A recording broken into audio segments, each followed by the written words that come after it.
রাজধানী জুড়ে টানা বর্ষণে নগরীর বেশ কিছু স্থানে দেখা দিয়েছে জলাবদ্ধতা। এতে চরম ভোগান্তিতে পড়েছেন নগরবাসী, বিশেষ করে কর্মজীবী মানুষজন পড়েছেন নানা বিপত্তিতে। আর এই বিষয়ে আরো জানাতে রাজধানী সায়দাবাদ থেকে যোগ দিচ্ছেন সহকর্মী সাজ্জাদ হোসেন। সাজ্জাদ, রাজধানীতে ভোগান্তি কেমন দেখছেন? কোন কোন এলাকায় বৃষ্টি হচ্ছে?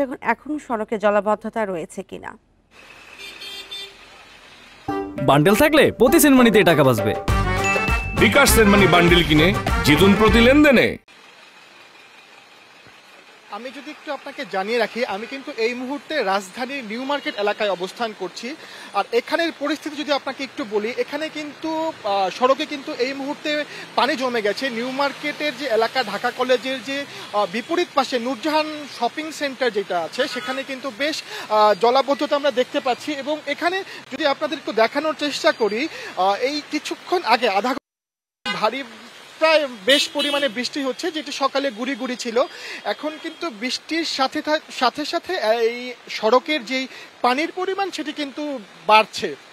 এবং আমরা কিছুক্ষণ আগে দেখেছি এই যে সড়কে যে অতিরিক্ত পানি, সেটি কিন্তু অপসারণের জন্য সিটি কর্পোরেশন থেকে পাম্পের সাহায্যে পাইপ বসিয়ে কিন্তু এই পানি অপসারণের চেষ্টা করছে। কিন্তু এরপরেও কিন্তু সড়কে বেশ পানি এখনো কিন্তু রয়েছে, যার ফলে কিন্তু যে সড়কে যে যানবাহনগুলো চলাচল করছে, এই চলাচলে কিন্তু গতি অনেকটাই কমে এসেছে। যানবাহনগুলো কিন্তু খুব ধীরে যাতায়াত করছে।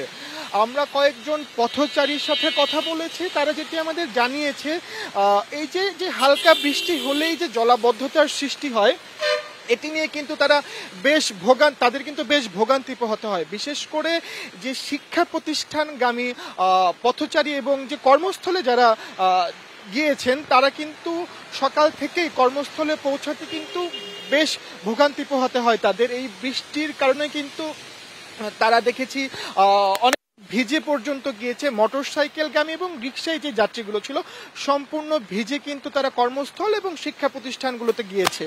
আর আমি যদি একটু জলাবদ্ধতার কথা আপনাদের জানাই, গত 2 দিন ধরে কিন্তু এই যে মাঝারি থেকে যে গুড়ি গুড়ি বৃষ্টিপাতগুলো হচ্ছে, এর ফলে কিন্তু যে নিচু এলাকাগুলো আছে, যেমন রাজধানীর যাত্রাবাড়ি, বাসাবো এবং নিউ মার্কেট এলাকার যে নিচু এলাকাগুলো আছে, এই এলাকাগুলোতে কিন্তু এই জলাবদ্ধতার সৃষ্টি হয়েছে। এবং বৃষ্টির বাড়ার সাথে সাথে কিন্তু জনমনের শঙ্কাও বাড়ছে যে আরো বেশি জলাবদ্ধতার সৃষ্টি হবে। এই ছিল রাজধানী নিউ মার্কেট এলাকা থেকে বৃষ্টি এবং জলাবদ্ধতার সর্বশেষ তথ্য। ভারী বৃষ্টিতে জলাবদ্ধতা সেই বিষয়ে জানাচ্ছিলেন সহকর্মী সাজ্জাদ হোসেন।